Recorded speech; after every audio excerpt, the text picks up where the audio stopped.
साथियों नमस्कार, मैं विनोद बैनी सर। आज जो देश के हालात हैं, वर्तमान की जो स्थितियां हैं, उस पर हमारे बीच देश के जाने माना एक जो नाम है डॉक्टर कुमार मनोज जी। काफ़ी बड़े मंचों पर आपने इनको सुना है, इनकी कविताओं को आपने सुना होगा। और हाल ही अगर हम देखें तो काफ़ी ऐसी चीज़ें हैं जो सर के द्वारा की जा रही हैं, और कथाओं के बारे में काफ़ी आपने इनके प्रोग्राम्स देखे होंगे। लेकिन हाल में जो घटनाएं देश के अंदर देखने को मिल रही हैं, आज मैं उन ताज़ा मुद्दों पर सर के बीच जुड़ा हुआ हूं, और मैं जानना चाहता हूं कि सर का इस पर क्या अपना व्यू है, किस तरह की सर की जो विचार हैं इस पूरे आंदोलन को या पूरे देश के हालात को लेकर के। तो सर, जो देश में अभी जो माहौल बना हुआ है, जिस तरह का आंदोलन अभी देश में खड़ा हुआ है, जन आक्रोश जिस तरह का भड़का है, ये कोई स्वाभाविक वजह थी या अंदर से काफ़ी दिनों से पल रहे किसी आक्रोश की वजह से ऐसा हो रहा है? सबसे पहले तो विनोद जी, आपका बहुत स्वागत इस चर्चा में मुझे जोड़ने के लिए। देखिए, जैसा कि आपका सवाल है कि ये जो पिछले एक महीने में इस देश में हुआ, ये स्पॉन्टेनियस है या फिर मतलब कोई प्लानिंग है। तो मैं सबसे आपको बड़ी बात बता दूं कि जब कोई भी सरकार एक लंबा समय एक कार्यकाल गुजार लेती है, तो लोकतांत्रिक देशों में खासकर उस सरकार से अपेक्षाएं बहुत ज़्यादा बढ़ जाती हैं। तो शुरुआत जब सरकार की होती है तो उसके पक्ष में बहुत बड़ा जनाधार होता है। तो एक छोटे वर्ग की अगर कोई अपेक्षा, कोई मांग करे भी छोटा वर्ग, तो जो बड़ा वर्ग होता है, जो सरकार का सपोर्टर होता है, अरे वो कहता है ये तो विरोधी हैं। और तो उन पर धीरे धीरे क्या होता है कि वो लोग चुप होते चले जाते हैं, जो जिनकी मांगें पूरी नहीं होती हैं, जिनके मुद्दों को दबा दिया जाता है, वो चुप हो जाते हैं क्योंकि उनका जन समर्थन कमज़ोर होता है। फिर ऐसा तो है नहीं, ज़रूरत तो सबको पड़ती है। अच्छा, सरकारों को ये आदत पड़ती चली जाती है कि अब हमने इतने लोग दबा दिए, तो उनके व्यवहार में आ जाता है ये चीज़ कि मतलब फोर्सली किसी चीज़ को दबा दो। तो अब जो दूसरा बड़ा वर्ग है, जब उसकी कोई ज़रूरत होती है तो उसमें से छोटा सा वर्ग खड़ा होता है। तो वो जो और बड़ा वर्ग है, तो धीरे धीरे क्या होता है कि जहाँ पर जब सरकार बनती है वहाँ जन समर्थन बहुत ज़्यादा होता है। एक समय के बाद वो जन समर्थन बहुत कम रह जाता है, और जो विरोध होता है, जो जनता का गुस्सा होता है, वो काफ़ी बड़ी संख्या में हो जाता है। अब सरकारें क्या करती हैं? अब सरकारें करती हैं कि जनादेश पाने के लिए तमाम सारे हथकंडे अपनाते हैं। अब जैसे आप टर्की का आंदोलन देखो, वहाँ भी एक छोटे से मुद्दे को लेकर कि एक जगह पेड़ कटाई हो रही थी, तो एक कुछ लोग थे जो पर्यावरणविद होंगे, उन्होंने उसका विरोध किया। तो रात को जब वो सो गए तो सरकार ने बड़ा फोर्सली उनको टॉर्चर किया। तो जब ये वीडियो आया वायरल, तो एकदम से लोग भड़क गए और धीरे धीरे करके पूरी तुर्की के लाखों लोग उतर गए। हालांकि उस समय वहाँ तानाशाही थी, तो जो एर्दोगन थे उन्होंने बुरी तरह से जनता को कुचल दिया। तो एक तो ये स्वरूप होता है कि जहाँ सरकारें तानाशाही से और दमन कर देती हैं। दूसरी तरफ जैसे हांगकांग में हुआ, तो वहाँ पर भी इसी तरह का एक आंदोलन हुआ कि छोटी सी कोई ट्रीटी थी जिस पर मतलब चाइना के साथ एक डील होनी थी। तो हांगकांग के लोगों को ख़राब लगा, उनको लगा कि इससे हमारा नुकसान हो जाएगा, तो उन्होंने विरोध किया। हालांकि उस डील को रद्द करना पड़ा।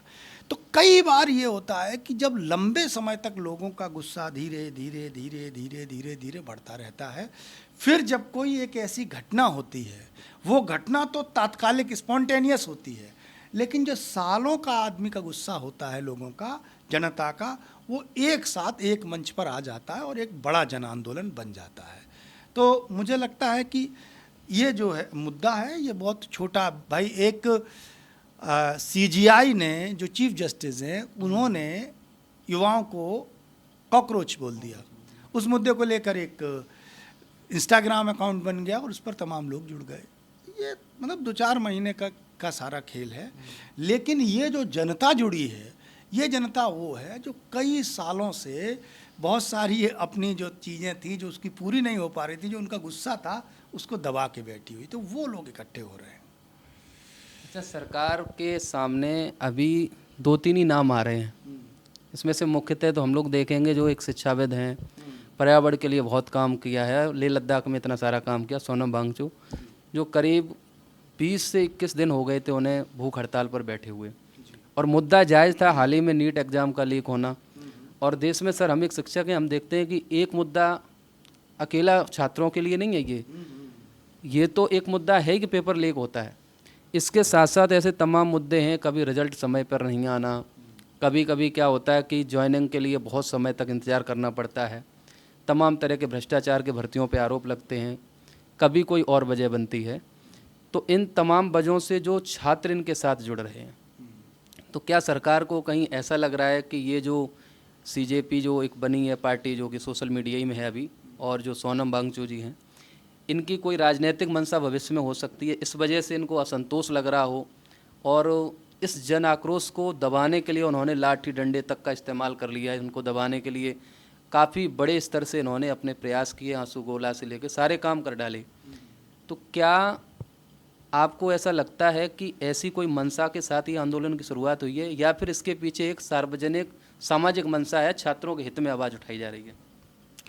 देखिए, मैं आपको बताऊं इस चीज़ को कि जैसे जो सीजेपी का फाउंडर है अभिजीत दीपकी जी हैं, अभिजीत दीपकी ने ऐसे ही मज़े में, दरअसल क्या होता है, ये जो सोशल मीडिया पर लोग काम करने वाले होते हैं, तो कई बार कुछ भी तो उन्होंने कहा कि हाँ साहब हम कॉकरोच हैं, और हमसे वही जुड़े जो आलसी हो, जो पड़े पड़े खाता हो, मतलब इस तरह की। तो ऐसे ही मतलब लोग मज़े में एक तरह से एक जोक टाइप का ये था, और एक धीरे धीरे लोग हंसी मजाक में जुड़ने लगे, और हंसी मजाक में चल ही रहा। अब चूँकि अचानक 22-23 मिलियन लोग जुड़ गए 2-4 दिन में, तो इसका मतलब ये लगा लोगों को कि भाई 2-4 करोड़ लोग अगर इंस्टाग्राम से जुड़ गए, 2-2.5 करोड़ लोग, इसका मतलब है कि ये वो लोग हैं जो इंस्टा चलाते हैं। बहुत बड़ा वर्ग ऐसा होगा जो सोशल मीडिया नहीं चलाता, उसके मन में भी आक्रोश होगा। तो इनको ये लगा कि इसको धरातल पर उतारा जा सकता है। तो आपने जैसे देखा होगा कि अभिजीत दीपके को सरकार ने भी कोई गंभीरता से नहीं लिया था, वो आया एयरपोर्ट से तुरंत उसको परमिशन दे दी, और उसके पीछे कारण ये था कि सरकार का जो इनपुट था वो ये उसको बता रहा था कि ये कोई बहुत मतलब ज़मीन पर नहीं, जितना तेज़ी से ये गुब्बारा फूला है, हवा भरी, उतनी तेज़ी से फट जाएगा। लेकिन जब उसमें सोनम वांगचुक जी जुड़ गए, अब सोनम वांगचुक का क्या है कि उनका एक पूरे देश में मेरे ख्याल से युवाओं में एक पहचान है। 3 इडियट फिल्म हो, हालांकि आमिर खान ने बाद में मना कर दिया, लेकिन वहाँ से लोग उनको वही फुनसुक बांगड़ू समझते हैं सोनम वांगचुक को। तो सोनम वांगचुक जब जुड़े तो शुरू में लोगों ने ये कहा कि सोनम वांगचुक जैसा गंभीर आदमी, एक वैज्ञानिक आदमी, वैज्ञानिक सोच वाला आदमी, इन मतलब कॉकरोचों के चक्कर में फालतू में पड़ रहा है और ये नुकसान उठाएगा। और ये हुआ भी जब शुरू में आंदोलन। अच्छा, इससे पहले वांगचुक जी को जो लद्दाख में उन्होंने जो आंदोलन किया, उसके वजह से 2-3 महीने की जेल भी सरकार ने कटवा दी थी। तो वांगचुक जी के अंदर भी कहीं ना कहीं एक ये होगा कि जो मेरा अपमान हुआ है, सरकार को मतलब जवाबदेही सरकार से कुछ तय करना चाहते होंगे कि सरकार जवाब दे, जब ये मुझे कुचल सकती है तो आम आदमी को भी कुचल सकती है, इस तरह की उनकी अपनी धारणा रही होगी। तो आप सोचिए कि शुरुआत के जो 15 दिन का अनशन हुआ, वहाँ 200-400, 500, 1000, 800 लोग बैठे रहे। लेकिन ये भारत के एक विशेष ये भावुक देश है ये। तो जब इसको ये लगा, जब उनकी तस्वीरें आने लगीं कि अब वो उनकी पल्स डाउन हो रही है, अब उनके हार्मोन्स डिस्टर्ब हो रहे हैं और अब वो शुगर लेवल बहुत हाई हो गया है, तो लोगों को उनके प्रति एक संवेदना का भाव जागा। और उसी बीच सरकार ने एक जो सबसे बड़ी गलती ये की कि उनको जिस तरह से ज़बरदस्ती करके सादा वर्दी में पुलिस वाले उठा ले गए, वहाँ से ये पूरा मूवमेंट चेंज हो गया। वो लोग जो देख रहे थे इस पूरे प्रोटेस्ट को, उनको ये लगा कि सोनम वांगचुक जैसा आदमी जो भूखा प्यासा 18-20 दिन से था, जब उसको इतनी बेरहमी से सरकार उठा सकती है, तो अब ये सरकार निरंकुश हो गई है, अब ये तानाशाही पर उतर आई है। और जब लोगों को ये लगने लगता है कि आज इसके साथ हुआ है, कल ये मेरे साथ भी हो सकता है। दूसरी बात ये थी कि ये जो मुद्दा जो था वो छात्रों से जुड़ा था। तो आप सोचिए कि जो पुलिस में भी जो उसमें लोग होंगे, उनके भी बच्चे नीट की तैयारी कर रहे होंगे, एजुकेशन से जुड़ेंगे, तो अपने बच्चों का भविष्य कोई ख़राब नहीं करना चाहता। तो इस मुद्दे पर माता पिता और बच्चे सब एकजुट होकर उधर जाने लगे। और आप देख रहे होंगे कि 20 तारीख को जो हुआ, जितनी भीड़ हुई, उसके बाद जो 2-3 दिन से भीड़ जुट रही है वो बहुत भारी संख्या में है। उस दिन 5 स्टेशन बंद किए गए थे और आज 16 स्टेशन बंद हैं, जो मेट्रो स्टेशन है। तो आप सोचिए कि सरकार पर किस तरह का दबाव है। तो इसलिए इनके अंदर की जो बात है, फिलहाल जो लग रहा है, ये मुझे बिल्कुल एक आंदोलन लग रहा है, एक जनभावना का जो एक प्रतीक बन गया है। अब बाद की बात है कि जैसे 2011 में अन्ना आंदोलन हुआ, तो अन्ना आंदोलन 11 में आंदोलन करने के बाद रालेगण सिद्दीकी के उसी मंदिर में पहुंच गए जाके। हालांकि अब उनके पास बड़ी गाड़ी आ गई और जो उनके चेले थे वो सरकारें बना रहे हैं और एक नेशनल पार्टी हो गए हैं। तो भविष्य का कुछ कहा नहीं जा सकता है। किसी आदमी की भूख कितनी है उसका कोई अंदाज़ा नहीं, लेकिन फ़िलहाल जो लग रहा है वो ये एक मूवमेंट की तरह है और इसमें जो विपक्षी लोग हैं वो भी अपनी अपनी तरह से भूमिका अदा कर रहे हैं। तो सर, इसमें एक सवाल ये भी है कि जब इतना दिन बीत गया था, 18 से 20 दिन, 21 दिन जो भी हो गए थे, भूख हड़ताल पर सोनम वांगचुक बैठे थे, तो कहीं ना कहीं सरकार को इतना अहंकार में नहीं होना चाहिए था। उनसे जाके बात करना, संवाद करना तो बहुत ज़रूरी होता है किसी भी मुद्दे पर। तो सरकार में ऐसी क्या समस्या है कि किसी से भी सरकार बात नहीं करना चाह रही? और अक्सर कर ऐसा होता है कि सर, जब भी कोई आंदोलन खड़ा होता है तो एक सवाल उठने लगता है कि इसके पीछे तो फंडिंग विदेशी आ रही होगी, विदेश से पैसा आ रहा होगा। अब विदेश से पैसा आने के इल्ज़ाम लगाने से क्या होता है कि ये राष्ट्रवादी सोच दिखा के देश को और ये किसी भी आंदोलन को दबाने का प्रयास करते हैं। तो क्या इसके पीछे सत्ता की मंशा होती है या ये वाकई जो है ना विदेशी जो फंड होता है वो इन लोगों को मिलता होगा? ऐसा कुछ है इसके पीछे? आपका विचार क्या है इसके पीछे? एक बात सोचिए, जब आप देखते हैं कि ये नेता जो होते हैं विभिन्न पार्टियों को मरे जा रहे हैं कि मुझे कैसे सत्ता मिल जाए। दरअसल सत्ता में क्या ऐसा होता है जिसके लिए ये जान की बाजी लगा देते हैं? इस बात को समझिए। सत्ता की जो कुर्सी, सर्वोच्च कुर्सी जब मिल जाती है तो सिर्फ कुर्सी ही नहीं मिलती है, पूरा एक उनको सिस्टम, एक तंत्र मिल जाता है। तो वो कोई भी सरकार हो, चाहे अन्ना आंदोलन के समय कांग्रेस की सरकार हो, उसने भी अपनी तरह से जो कर सकती थी प्रयास वो किए। चूँकि वो इतनी पावर में नहीं थी, भाई जिस तरह का जनादेश भारतीय जनता पार्टी को मिला है इस तरह का जनादेश कांग्रेस को नहीं था। तो और इनको कई तीसरी बार ऐसा हो रहा है, तो अपने आप ही एक बारगी को ये महसूस होने लगता है कि अब हम कभी भी नहीं, ये कुर्सी की एक तरह से आप ये कहिए कि एक माया होती है कि जब आप सत्ता के शिखर पर बैठे होते हैं तो आपको इतने चाटुकार लोग घेर लेते हैं, आपको वही दिखाया जाता है जो आप देखना चाहते हैं, और वो देखते देखते आप ये सत्य मान लेते हैं कि अब ऐसा ही होगा। लेकिन दुनिया तब तक बहुत बदल चुकी होती है। तो पहली बात तो ये थी कि जो युवा भाजपा का सबसे बड़ा वोट बैंक था, सबसे बड़ा सपोर्टर था। आप याद करिए 2014-15 में अगर ट्रेन में आप मोदी जी की बुराई कर देते थे तो यही लड़के आपको मारने को तैयार हो जाते थे। सर, इस पर एक बात हम भी बताना चाहेंगे। 2014 में जब मोदी जी गुजरात से मुख्यमंत्री से प्रधानमंत्री के लिए जब इनका नॉमिनेशन हो जाता है कि ये प्रधानमंत्री का चुनाव लड़ेंगे, तो हम जैसे तमाम उस समय नौजवान थे, युवा थे, और मैं आपको बताना चाहूँगा कि हमारा मैनपुरी लोकसभा पड़ता है, जहाँ से हमें भी उम्मीद है कि कोई इनका अगर कैंडिडेट लड़ेगा अभी तो जीतेगा नहीं। बावजूद सर हमने 2014 में मोदी जी के नाम पे वोट दिया। ये मैं खुले तौर पे बोल रहा हूँ। बस कारण क्या था कि गरीबी से निकला हुआ व्यक्ति, ऐसा लगता था कि देश में बदलाव लाएगा। भाई चाय बेचने से लेकर के एक सत्ता पाना और इतने बड़े मंच तक पहुँचना, तो उम्मीदें तो जुड़ी जाती हैं, हम सब की उम्मीदें जुड़ी। लेकिन इतने दिनों से हम लगातार देख रहे हैं कि पीएम जी की या मोदी जी की एक तरह से चुप्पी है। ऐसे मुद्दों पे वो बोलते नहीं हैं, मन की बात करते उसमें अपनी बातें कह के और वो चले जाते हैं। मीडिया के सामने आकर के अगर वो चाहते, इतना सर देश उन पे भरोसा करता है, इतना विश्वास करता है, अगर वो चाहते तो ये आंदोलन होता ही नहीं। और इस आंदोलन का इतना बड़ा स्वरूप जो बना है, मुझे लगता है कि चुप्पी है सबसे बड़ा कारण। अगर किसी का इस्तीफा मांगा भी जा रहा था तो उसमें अपना स्पष्टीकरण देते, हम कह रहे कि इस्तीफा नहीं भी हो रहा था, कोई कारण ऐसा था तो कोई ना कोई तो स्टेटमेंट आ सकता था। अभी तक ना बोलना, अभी शायद कल कुछ बोला भी है थोड़ा बहुत कि हम बच्चों के साथ हैं, साथ कहना और साथ के लिए खड़े होना, ये फ़र्क तो है ही। आप सर इस चीज़ को कैसे देखिए, एक बात आप बहुत अच्छे से समझ लीजिए, जिस संस्थान का मालिक जो है वो लिबरल होगा तो उस संस्थान का स्टाफ भी जो है वो डरेगा।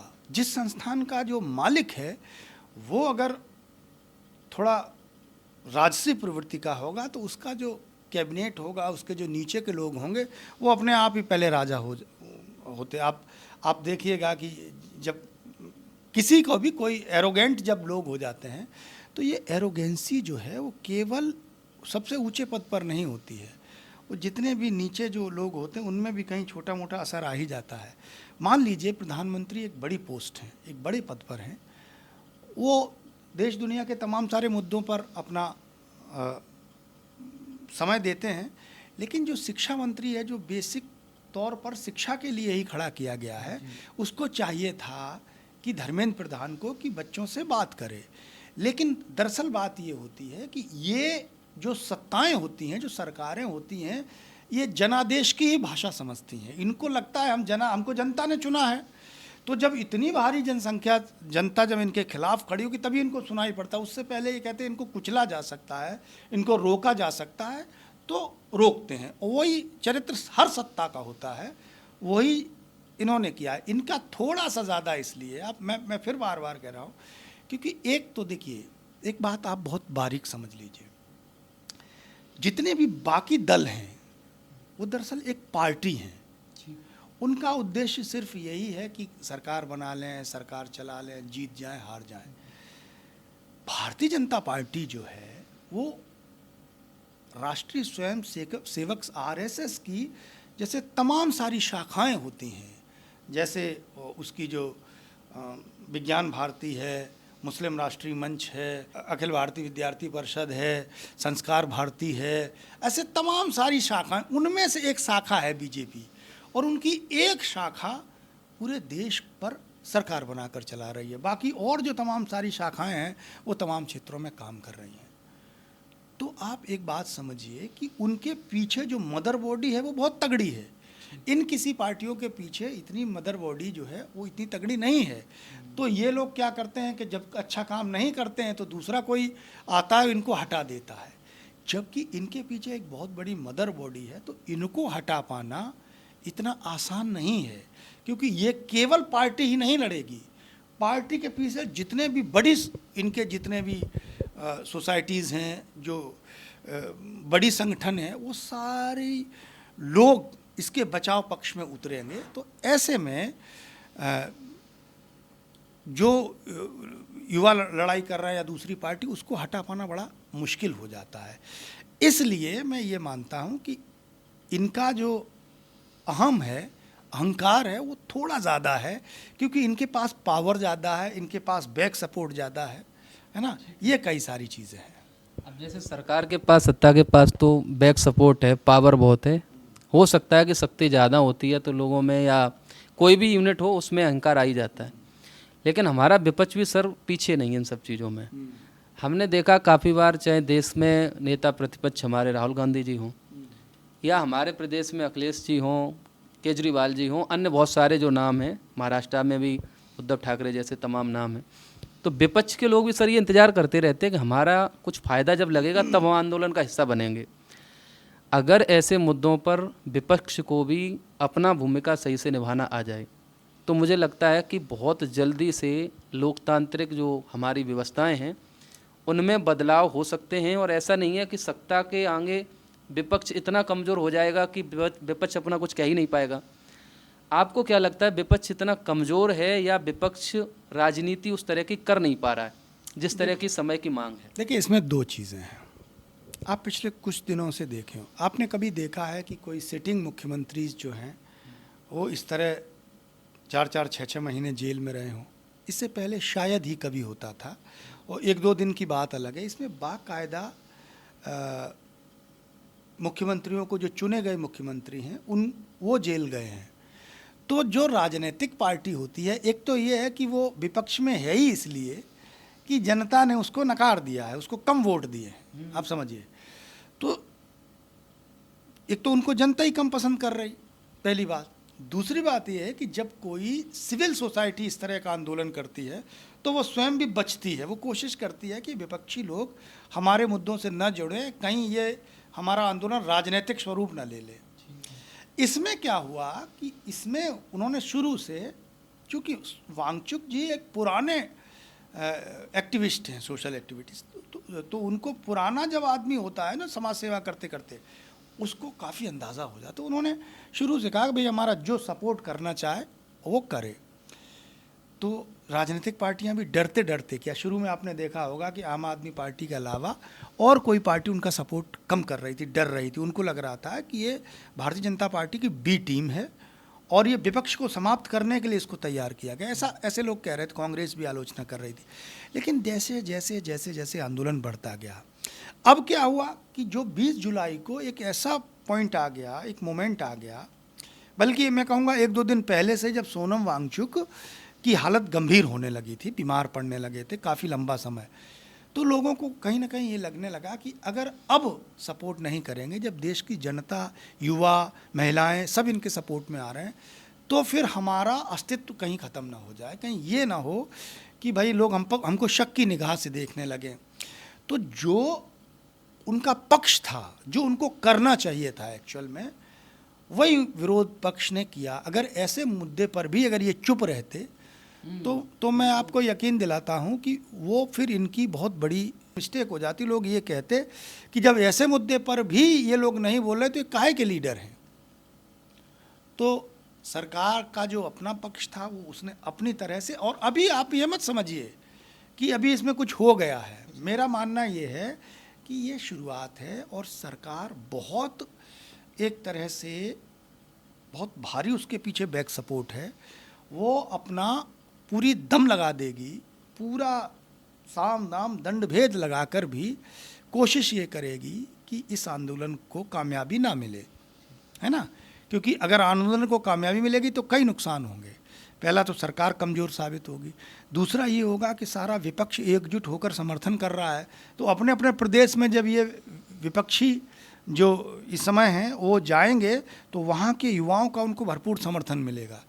तो इसलिए अभी जो मुझे लगता है, देखिए सरकार घिरी है, इसमें नो डाउट, लेकिन वो इस स्थिति में अभी मुझे नहीं लगती है कि ये उखाड़ के मतलब इनको हटाया जा सकता। क्योंकि आप देखिए इतने बड़े आंदोलन के बाद भी सरकार की तरफ से ये नहीं कहा गया कि धर्मेंद्र प्रधान इस्तीफा देंगे। तो आप ये सोचिए कि 1 महीने एक प्रोटेस्ट चल रहा है, इतना सब कुछ हो गया, तो आप सोचिए सरकार किस मजबूत स्थिति में है, उसकी मंशा और जो मानसिक मजबूती है वो किस लेवल की है। इसमें सर ऐसा भी है क्या कि जो विपक्षी जो है उनकी जो राजनीतिक ज़मीन है या उनका जो कैडर है वो सुस्त पड़ा है या उतना प्रभावी नहीं है कि वो इस तरह के आंदोलन में आकर के एक बड़ा रूप या अपनी जो भूमिका है उसको अदा कर पाए, या फिर इनके अंदर कोई बहुत बड़ा भय है या डर है, किस बात की वजह से ये लोग पीछे कैसे रह जाते हैं? आप ये समझिए, डर तो होता है क्योंकि जब कोई राजनीतिक पार्टी होती है तो पार्टी चलाने के लिए उसको धन इकट्ठा करना पड़ता है, और उसमें आप कितनी सुरक्षा करें, थोड़ा बहुत कुछ चीज़ें ऐसी हो जाती हैं जिसकी वजह से ये थोड़े दबाव में रहते हैं। दूसरी बात ये होती है कि सरकार के पास असीमित पावर होती है। अब ईडी, सीबीआई जैसी संस्थाएं जिसके अंडर काम करती हैं, आप सोचिए एक चौराहे पर चालान काटने वाला पुलिस वाला अगर आपके सारे कागज़ कंप्लीट होंगे फिर भी चालान काटना चाहेगा तो काट ही देगा, वो तमाम सारी चीज़ें बता। तो ये तो सरकार है, तो इसके पीछे तो कितनी सारी अफसरशाही, कितनी बड़ी ताकत, सब कुछ है।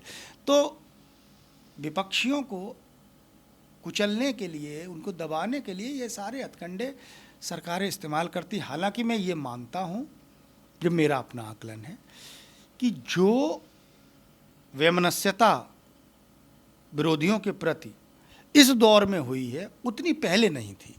आप देखिए कि अंबेडकर नेहरू के धुरंधर विरोधी थे, धुर विरोधी थे, उसके बावजूद भी उनकी योग्यता को देखते हुए उनको कानून मंत्री बनाया गया।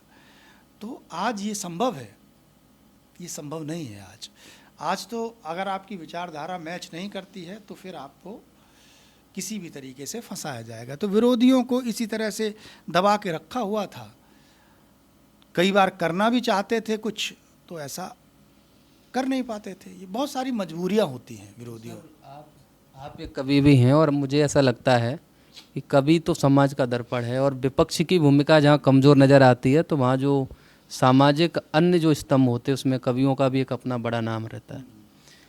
तो हम ये देखते हैं कि कवि की जो भाषा है वो कहीं ना कहीं एक निष्पक्ष की होनी चाहिए, लेकिन जब कोई आज के हमारे जो युवा हैं उनको कीड़े मकोड़े बोलना शुरू कर दे और ऐसी हिंसात्मक कहीं ना कहीं टिप्पणी करे कि कहे कि अगर कॉकरोच हैं तो उसके लिए हिट भी मौजूद है, तो ऐसे लोगों की जो भाषा जो बिगड़ती जा रही है और ये अपने आप को बहुत बड़ा कवि भी मानते हैं, तो आपके जो विचार हैं इनके पीछे की क्या ऐसी वजह है कि इनकी जो विचारधारा है वो निष्पक्ष न होकर के युवाओं के खिलाफ सी लगती है? फिर युवा जो हैं वो इनके पीछे कहीं ना कहीं जब कोई बात रखते हैं तो इनको जो लगता होगा कि हम तो सामाजिक स्तंभ हैं या समाज के दर्पण हैं, पर वो इनका जो सही काम है वो क्यों नहीं करते? इसके पीछे की क्या वजह बन जाती है?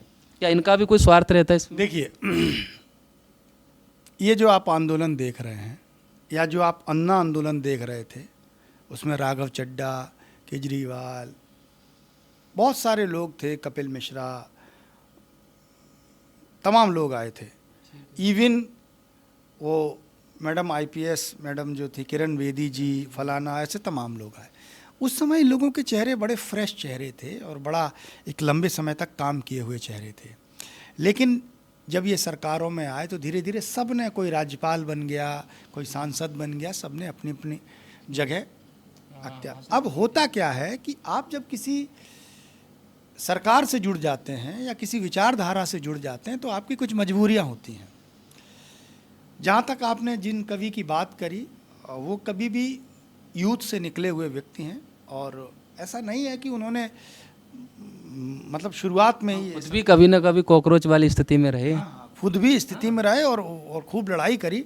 लेकिन क्या है कि फिर एक समय के बाद देखिए क्या होता है, आदमी को ये समझ में आ जाता है एक समय के बाद, एक उम्र के बाद, कि भैया जैसे बुजुर्ग समझाते हैं, बेटा अपना काम करो, अपने काम पे ध्यान दो, ऐसे कहते हैं ना इस दुनियादारी में। तो उनको ये समझ में आ जाता है कि खूब नेतागिरी कर ली, खूब सब कुछ करके देख लिया, अब जो है अपनी व्यवस्थाएं बनानी है। और जब आदमी अपनी व्यवस्थाएं बनाने में लगता है फिर वो किसी से लड़ता नहीं है, फिर वो कोशिश ये करता है कि उसको ज़्यादा लाभ किस जगह से होगा उसके पक्ष की बात कही जाए। तो ये जितने भी लोग हैं वो लाभ के चक्कर में सब ये हैं, इनके अंदर ये कोई भावना नहीं है। इनको अभी ये लोग सरकार में आ जाएंगे तो वो इनकी भाषा बोलने लगेंगे और पुराने अपने जो बयान होंगे वो दिखाने लगेंगे कि देखो हम तो ऐसे बोलते थे, उस समय थोड़ा दबाव था इसलिए हमने ऐसा बोल दिया। तो ये अवसर, इसको कहते हैं घोर अवसरवादिता। और जो होशियार आदमी, जो बहुत चतुर आदमी होता है, वो बड़ी अवसरवादी चाल चलता है। आप सोचिए, रानी लक्ष्मीबाई जिन्होंने झांसी के लिए लड़ाई लड़ी, ठीक है, अपने राज्य के लिए शहीद हो गए, आज उनके वंशज कहाँ हैं? आप राम प्रसाद बिस्मिल, चंद्रशेखर आज़ाद, भगत सिंह, लाल बहादुर शास्त्री या जितने सुभाष चंद्र बोस, इन सब का परिवार देख लीजिए, इनके परिवार के नाती और जो उनके पंथी थे कहाँ हैं? लेकिन आप देखेंगे माधवराव सिंधिया और जितने भी रजवाड़े थे जो अंग्रेज़ों की गुलामी कर रहे थे, एक तरह से अंग्रेज़ों के भरपूर सपोर्टर थे, उनके लड़के आज भी सरकारों में हैं, आज भी जलवा गाठे काट रहे हैं। तो जो दूरदर्शी हो जाता वो ये देख लेता है कि देश में तात्कालिक मुद्दों से जुड़ के जान देने वाले को क्या हासिल है, और जबकि उनको ये मालूम होना चाहिए कि भगत सिंह बनने के लिए लोगों को 1000 जन्म लेने पड़ेंगे, है ना। पर बात यह है कि कुछ लोग अमर होना चाहते हैं और कुछ लोग खा पी कर मरना चाहते हैं। तो ये वो लोग हैं जो खा पी कर मरना चाहते हैं, इनके अंदर कोई ऐसी भावना नहीं, न ये कल कभी याद किए जाएंगे, न इनको कोई पूछने वाला होगा। क्योंकि जो लोग सत्य के साथ खड़े नहीं होते, समय के साथ वो कटघरे में खड़े किए जाते हैं। ये परम सत्य है। कुल मिला के यही है कि अवसरवादिता के चक्कर में इनका ज़मीर खुद भी गवाही नहीं करता है इस बात को लेके कि वो सच के साथ खड़े हो पाएँ। बाकी मेरी तो उम्मीद यही है कि कभी अगर इनको ये वीडियो मिले तो काफ़ी हद तक ये बात उन्हें भी समझनी चाहिए कि आप किसी को भी ऐसे नहीं कह सकते हैं। आप हिंसात्मक तो कभी बात रख ही नहीं सकते हैं, और रख भी रहे हैं तो आपका अपना मुद्दा है, आप क्या सोच बना करके या क्या आपकी मंशा है वो आप जाने। अच्छा सर, इसके साथ साथ जो हमारे देश की जो मुख्य मीडिया है, जो मुख्य धारा में काम करती है और देश के तमाम उन मुद्दों को उठाती है जिससे कि देश की सरकार के जो काम हैं, जिससे जनता के बीच में उनकी जो कार्यशैली है वो ठीक रहे, इसके लिए कहीं ना कहीं मुख्य मीडिया का काम रहता, मुख्य धारा की जो मीडिया उसका ये काम रहता। लेकिन क्या आपको ऐसा लगता है कि जो मुख्य मीडिया है, मुख्य धारा में जो जुड़ी हुई मीडिया है, उससे जनता का भरोसा उठता जा रहा है? आप देखिए, अन्ना आंदोलन हुआ, पूरे देश की मीडिया ने दिन रात चलाया, लाइव चलाया था उसको। आज ये आंदोलन हो रहा है, आप कोई भी टीवी चैनल देखिए, शांति से बैठा है, अपनी दूसरी खबरें चला रहा है। बाकी जो भी चला रहा है वो यही चला रहा है कि इन लोगों की गलती है। तो एक तरह से मीडिया पूरी तरह से बाइज्ड है, पूरी तरह से मैनेज्ड है। और ये मीडिया है, सबसे पहले तो ये मीडिया है भी, दरअसल ये किसी कारपोरेट आदमी का एक उपक्रम है, एक इंस्टीट्यूट है, और वो उसको कैसे फ़ायदा पहुंचा सकता है उस अनुसार चलता है। पहले मीडिया की एक जवाबदेही होती थी, अब चूंकि सारे चोर चोर मौसेरे भाई हो गए, सारे लोग एक जैसे ही हैं, तो वो मतलब झूठ बोलने में एक दूसरे की रिकॉर्ड तोड़ते चले जा रहे हैं कि तू ज़्यादा बड़ा झूठा है कि मैं ज़्यादा बड़ा झूठा हूँ, तू असली मुद्दे ज़्यादा दबा सकता है कि मैं दबा सकता हूँ। और इसमें कंपटीशन चल रही, जबकि पहले जो है पत्रकारों की एक आत्मा होती थी। अब लेकिन एक बात है कि युग जो है करवट लेता है, अगर नहीं लेता होता तो ये कि आप पूरा हिस्ट्री शुरू से आप समझेंगे ना, प्राचीन काल से, तो लाखों राजा हुए होंगे, करोड़ों राजा होंगे जो मुकुट पहन पहन कर सोने के महलों में रहते होंगे, और कौन जानता है कितने ही इस मिट्टी में दफन हो गए। ये मूर्खता होती है इंसान की कि वो थोड़े देर के लिए समझता है, 150 साल के लिए, कि वो सब कुछ कर लेगा। तुम्हारे जैसे लाखों लाख करोड़ जिनका तिनका भी अस्तित्व नहीं बचा है, तुम भी अस्तित्वहीन हो जाओगे। आप इतिहास देखेंगे तो वही 1000-1500 साल का इतिहास मिलेगा। और ये धरती को बने हुए मतलब 3.5 अरब वर्ष से शुरुआत उसकी हो गई थी, और 8-10 लाख, 3.5-4-5 लाख साल से ये धरती पर आदमी होते चले आ रहे हैं। कोई गांव का सरदार होगा, कोई कबीले का होगा, बाद में राजा, फिर महाजनपद, फिर ऐसे बनते चले आए होंगे और आज तक ये चले आए हैं। तो जब वो नहीं रहे तो ये भी नहीं रहेंगे। जिंदा हमेशा ह्यूमैनिटी रहती है, चाहे वो ईसा मसीह हो, चाहे जो भी हो, चाहे वो सुकरात हों, चाहे वो कबीर हों, है ना। जिंदा हमेशा वही लोग रहते हैं जिनके अंदर मानवता की भावना होती है, वही लोग जीवित रहते हैं। कुल मिला के मीडिया का तो ज़मीर जिंदा नहीं है। लेकिन मीडिया को कोई देख भी, आप देखिए ना, मीडिया जैसे ही आती है, बच्चे, छोटे छोटे बच्चे गोदी मीडिया कहकर भगा देते। तो ये अपमान मीडिया का अभूतपूर्व, इससे पहले मीडिया ने इस तरह का अपमान कभी झेला भी नहीं होगा। पहले पत्रकार की एक इज्जत होती थी, आप देखो चल भाग, उनके माइक फेंक देते, चल भाग, गोदी मीडिया और फलाना मीडिया, इस तरह से एक अपमान। और एक बात और मैं बता दूं, अगर सत्ता परिवर्तन होता है भविष्य में, कब होगा, कितने दिन बाद होगा, नहीं होता है, तो अब यकीन मानिए कि जितनी सजाएं जो राजा हैं इस समय उनको मिलेंगी, उससे कम सजाएं इन लोगों को नहीं मिलेंगी। इनको भी भरपूर दंड दिया जाएगा। लोग इनसे इतना ज़्यादा परेशान बैठे हैं कि इनको छोड़ेंगे नहीं, ये आप देख लेना। इनको दौड़ा दौड़ा के सड़कों पर लोग अपमानित करेंगे। तो ये है कि, और दूसरी बात ये है कि सोशल मीडिया अब एक इतना बड़ा मीडिया हो गया है कि अब टीवी चैनलों को कोई देखता भी नहीं है, बहुत कम लोग देखने वाले हैं। और सोशल मीडिया ने एक जो विश्वसनीयता बनाई है कि लोग उसकी खबर पर भरोसा करते हैं, टीवी की खबर पर कोई भरोसा। तो ये इन्होंने अपना नुकसान किया है। बड़ा परिवर्तन है।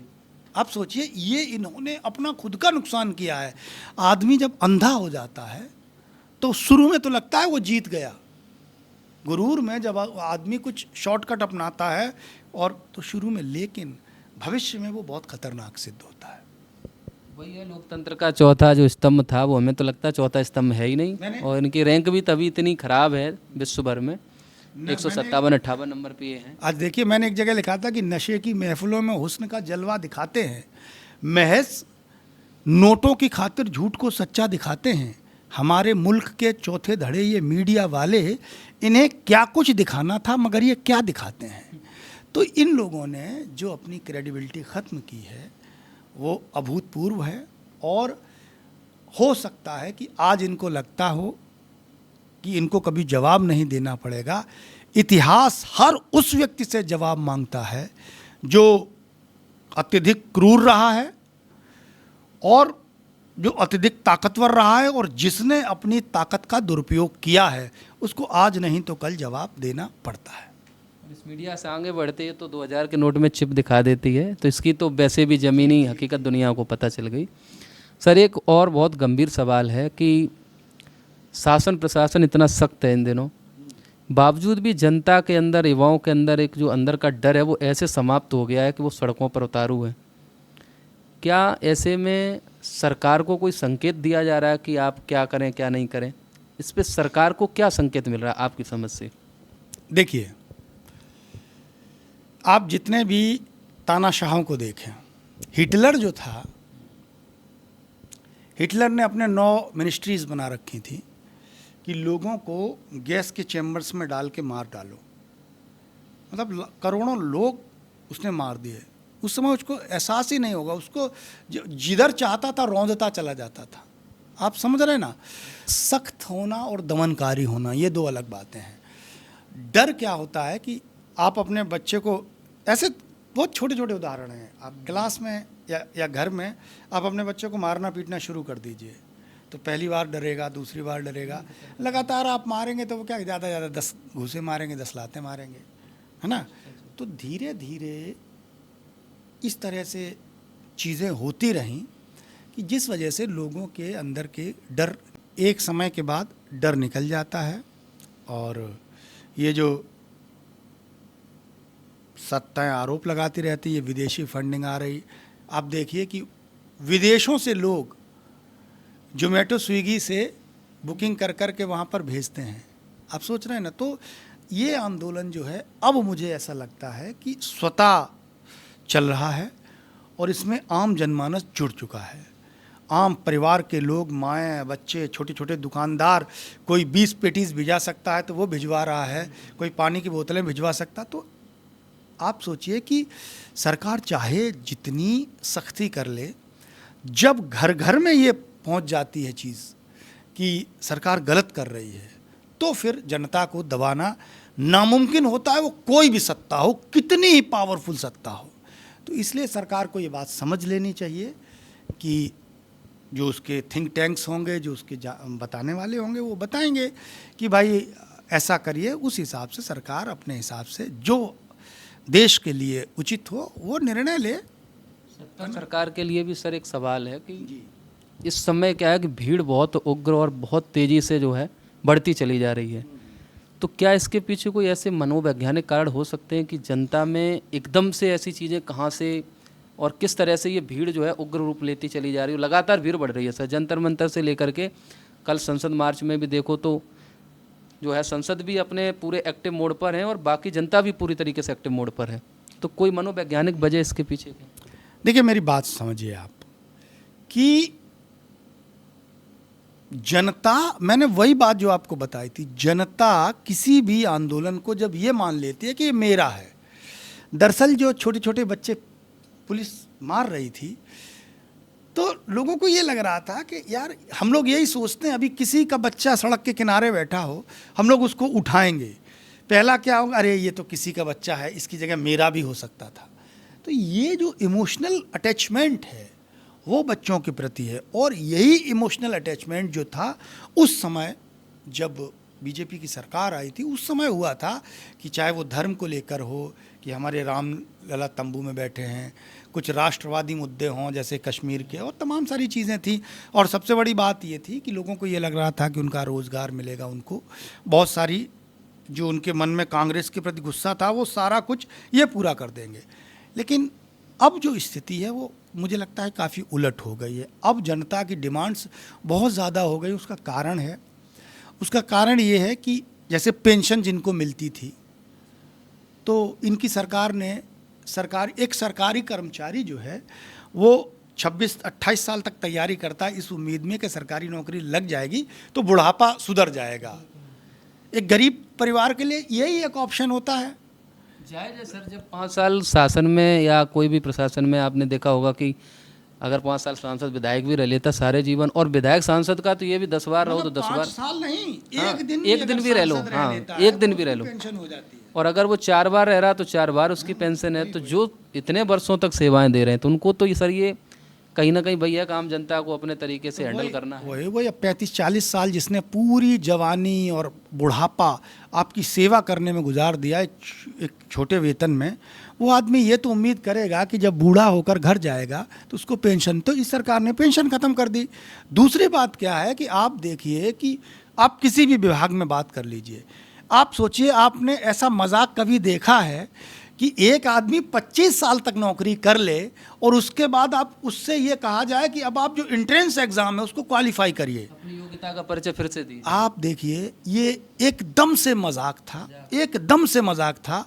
और इस मजाक को कोई बहुत बड़ी बात नहीं होती है कि टीचर अगर अपने पे आ जाएगा तो कर लेगा, लेकिन आप एक बात समझिए कि ये उसके माइंड पर क्या इफ़ेक्ट पड़ेगा एक शिक्षक के, कि जो जिन बच्चों को पढ़ा के उसने तैयार किया है वही बच्चा उसकी क्लास में बैठा हुआ परीक्षा दे रहा है, और वही जो 25 साल से वो सारा पैटर्न भूल चुका है। तब तक सिलेबस कितना बदल गया है, परीक्षा के पैटर्न बदल गए हैं, और वो जाके वहाँ कर रहा है, और बच्चा जो है वो उसको देख रहा है, वो उसके साथ लाइन में गुरु खड़ा है जिसको उसने पढ़ाया है, पिता और पुत्र एक साथ जा रहे हैं, माँ और बेटी एक साथ परीक्षा, मतलब एक मजाक बना के रख दिया है। आप उसके अनुभव को कुछ मान ही नहीं रहे हैं।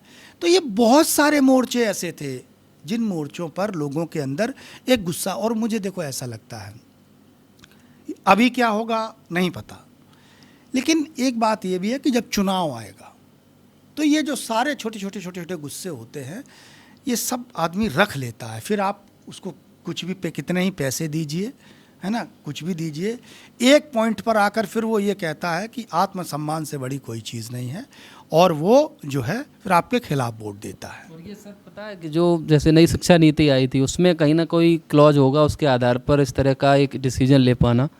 आपने जैसे कहा कि 25 साल तक सेवाओं के बाद भी अगर टेट, उसमें तो हमने देखा कि माता पिता के साथ उनके बच्चे भी टेट दे रहे हैं, सब एक साथ जा तो ये तो आत्मसम्मान के साथ भी खेलना हो गया। और मुझे नहीं लगता है कि अब उनके कुछ ही वर्ष बचे होंगे रिटायरमेंट को लेके, तो इधर तो वैकेंसी जिन्हें देना चाहिए उनके लिए तो कुछ हालात समझ में नहीं आ रहे, ऊपर से जिनके पास नौकरियां हैं वो भी खतरे में हैं। तो आक्रोश तो काफ़ी हर तरफ से दिखाई दे रहा है। एक बहुत ज़रूरी सवाल है सर कि हालात तो आपके हमारे सबके देश के सामने हैं, चीज़ें बहुत बिगड़ रही हैं, तो क्या इस तरह के माहौल में कोई सकारात्मक बदलाव की उम्मीद देखते हैं आप? देखिए, मेरा मानना है कि सरकारें जो भी हों, ये 10, 12, 15, 20 साल का कोई कैरियर बहुत बड़ा, सरकार का समयावधि बहुत बड़ी नहीं होती है। लेकिन आप एक बात समझिए कि अंततोगत्वा सरकार जनता के लिए है। लोकतंत्र में जनता ही मालिक होती है। अब आप ये कहोगे कि हर आदमी सड़क पर ये कहेगा मैं मालिक हूँ। जनता का मालिक ये है कि जो जनादेश है, जो जनभावना है, उसके अनुरूप सरकार चलनी चाहिए। तो जब तक सरकारें ये सोचती रहेंगी, उनको ये सोचने समझने की क्षमता रहेगी कि जनभावना किस ओर है, उस अनुसार हमको निर्णय लेना है, तब तक सरकार लोकप्रिय बनी रहेगी, जनता से जुड़ी रहेगी। और जब ये उनको लगेगा कि मैं जैसा चाहूँ वैसा कर दूँ, जनता तो मूर्ख है, तो फिर एक समय के बाद जनता अपना बदला लेती है। तो अब जो इस समय स्थिति है वो ये है कि फ़िलहाल जो सरकार के लिए समय है ये अच्छा नहीं है, क्योंकि एक तरह से किसान नाराज़, छात्र नाराज़, अध्यापक नाराज़, डॉक्टर नाराज, वैज्ञानिक नाराज, व्यापारी नाराज, मतलब अधिकतर लोग सब नाराज ही चल रहे हैं।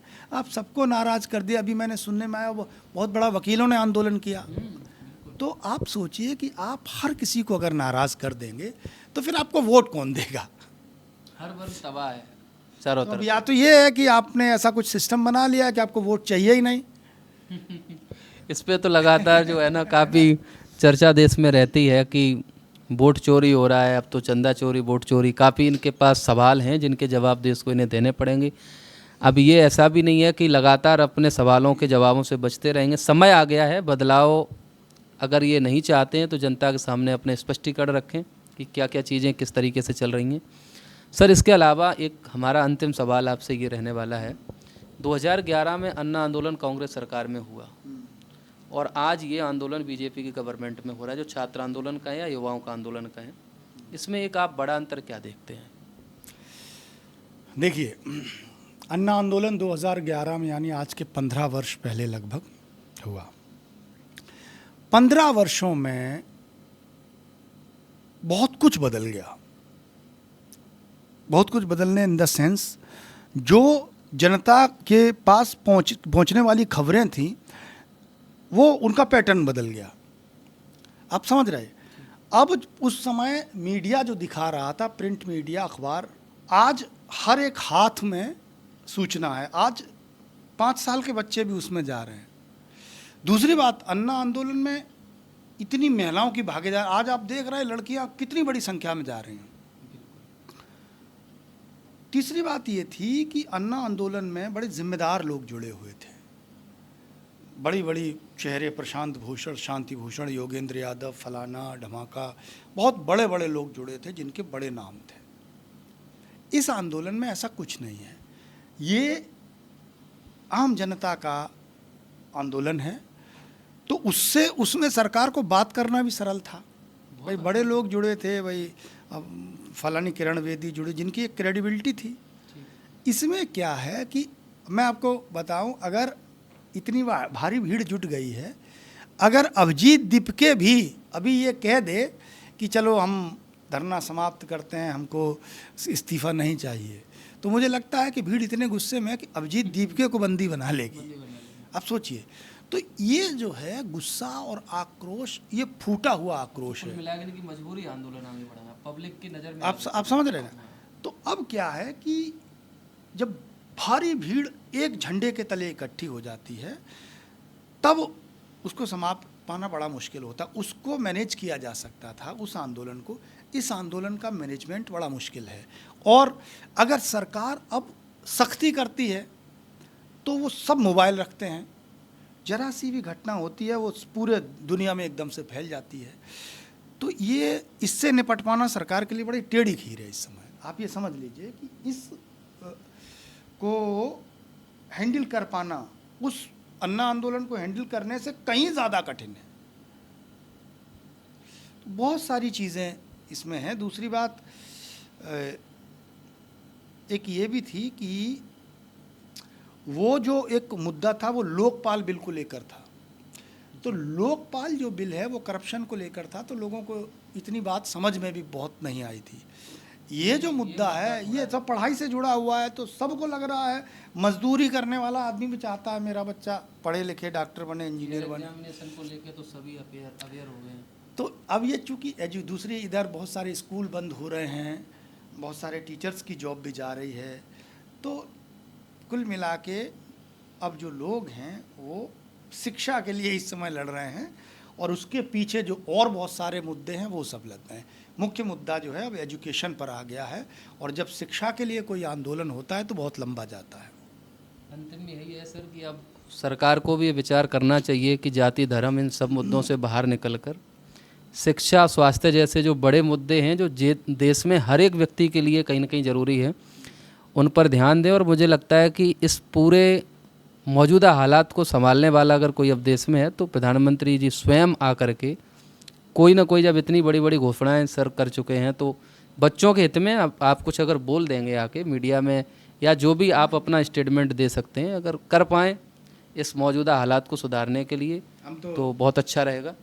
हम तो यही उम्मीद करेंगे कि देश के हालात सामान्य हों और जो बच्चे परेशान होकर भटक रहे हैं उनको सही रोज़गार मिले, सही शिक्षा मिले, देश एक मजबूत स्थिति में आए। देश सबके लिए सर ज़रूरी है। सत्ता आती जाती रहती हैं, शासन प्रशासन में चीज़ें बदलती रहती हैं। और आखिरी में सर इस आज के हालातों पर बात करने के लिए आपका सर बहुत बहुत धन्यवाद। बहुत अच्छा लगा और ये हमारा आपका आज का कार्यक्रम बहुत शानदार रहा मेरी समझ से। Thank you sir.